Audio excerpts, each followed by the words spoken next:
Tu pries 1 heure, ajoute 1 heure.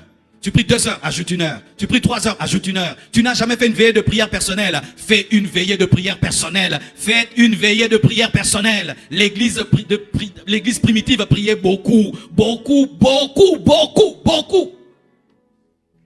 Paul priait beaucoup, beaucoup, beaucoup, beaucoup, beaucoup. Il priait trop.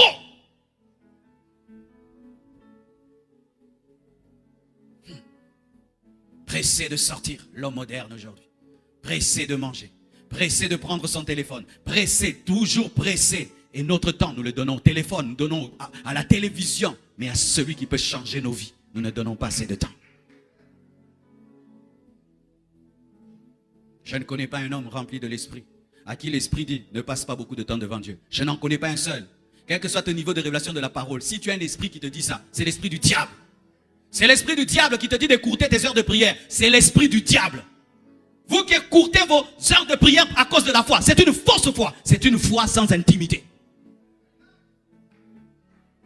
Jésus-Christ de Nazareth, fils de Dieu par essence, priait toute la nuit. Toi homme, toi homme, toi homme, tu dis que veiller toute une nuit, ça sert à quoi? Nous sommes au temps de la grâce. La grâce ne nous empêche pas d'aimer Dieu. Alors arrêtez de passer beaucoup de temps avec vos amis.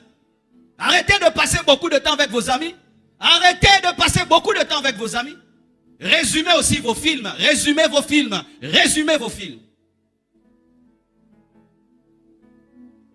Vous savez, frère, lorsqu'une église est remplie, des gens qui prient beaucoup, des choses extraordinaires commencent à se passer.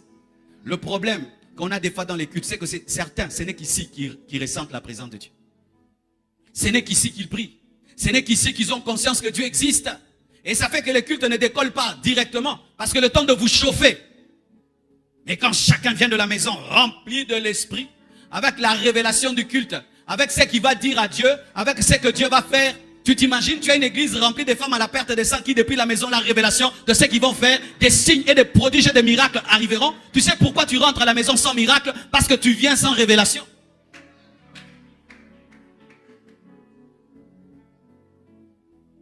Dieu peut te montrer un culte en avance. Aujourd'hui, j'ai prié et j'ai vu que ma sœur de Liège devait être touchée par la puissance de Dieu. Et je disais non, je vais prier pour elle. Mais non, j'ai compris que Dieu m'avait dit, je la toucherai. Dieu peut te montrer les choses en avance. Dieu peut même te parler de la prédication que je veux prêcher, afin de te confirmer que ce que je dis vient de lui. Priez, priez beaucoup. Priez jusqu'à vous fatiguer.